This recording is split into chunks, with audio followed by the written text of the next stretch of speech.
When we heard Call of Duty Black Ops was preparing to unveil its multiplayer, we didn't waste any time. Our destination, Treyarch. Our mission, the most detailed hands-on coverage inside Xbox can provide. So sit back, relax, and keep a sharp lookout.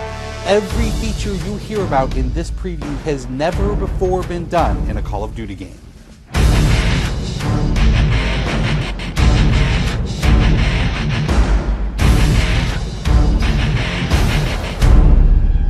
We begin where the multiplayer trailer for Black Ops left off, with theater mode.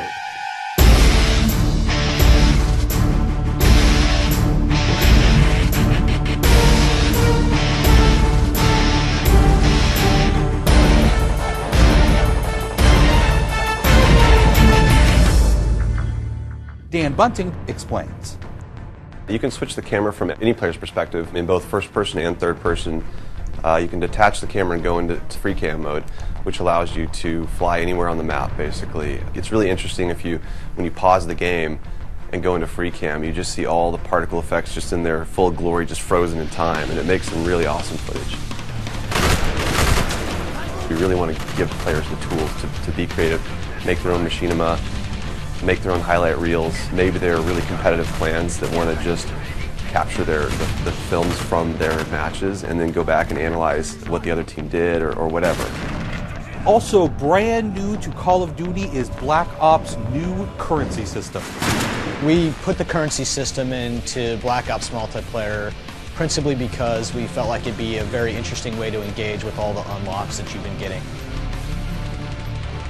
So one of the things that's really fun about currency is instead of being specifically told at a specific level what you're going to get, we're unlocking features by level, but then once the feature is unlocked, you can purchase any component of that feature with the currency directly.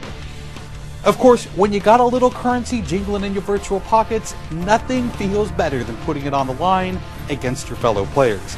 Say hello, everyone, to wager matches. When we were developing the wager match game modes, we went through a whole bunch of ideas to find the 4 that we were going to use to ship inside the game. And really, if it wasn't people screaming in joy and frustration when they were sitting around the office playing, it wasn't good enough to be a wager match. Wager matches are all free-for-all modes, and they exist separately from the standard playlist. They include game modes like Gun Game, where you're in a race to score a kill with 20 different weapons, beginning with pistols and advancing through ever more explosive weaponry.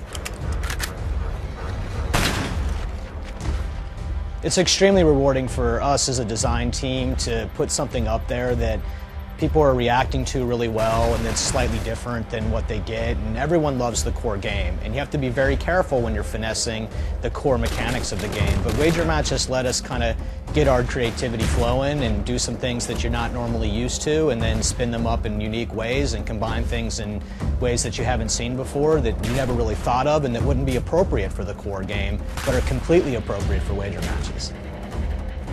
While the classic Call of Duty challenge system is still very much in place, Black Ops is also adding a new feature called contracts. Right, so if you're using the contract system, you actually have to put up a little of your own currency in order for a bigger payday. And depending on the contract, some contracts pay XP, some pay more currency, some pay both. But they're all time limited, and it's game time limited, so you have to go to work to accomplish that contract within the time period in order to get paid. It's different from the challenges, in so much that the challenges some players like to use very aggressively, and they map out their path through the challenge system in order to maximize their XP gains, in order to level faster. And then a whole nother set of players uses the challenges sort of passively. They're there, when you get them they feel good, but contracts gives you a way to directly engage with the content inside the game. It says, hey, I'm an SMG guy, I want SMG based contracts, I'm going to chase my contract and I'm going to get paid. And that's fun. Another focus for Black Ops is player customization, including things like unlockable face paint, unique perk-specific character models, and a whole lot of weapon customization.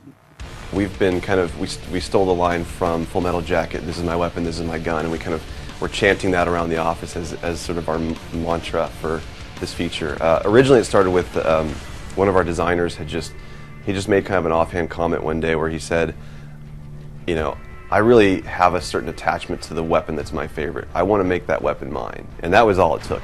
So from there it was just, what are the things that are cool? It's like, put your clan tag on your gun, of course. And we've got, the emblem editor by itself is an element of creativity for players. And then the reticles, of course, so why not give people the option to select what kind of red dot they have. Maybe they don't like a dot, maybe they like a circle, maybe they like a triangle, maybe they like a standard crosshair, maybe they just want a line. And then there is combat training, which allows you to get comfortable with the trappings of multiplayer by competing in matches against AI-controlled opponents. You know, it's our hope that combat training can convert people who are largely single-player gamers who might have, dabbled around in multiplayer but never made that leap to playing online, and give them kind of this experience where they can get familiar with the mechanics and features and systems that multiplayer has, but they can do so at their own pace, they can do so without someone screaming in their ear what a noob they are, and practice up and then join the competitive fold. Experienced players could use combat training to practice up on a particular weapon, a particular tactic, or a particular map. So we think it appeals to both audiences, but most directly, it was designed to help new players get into the mix.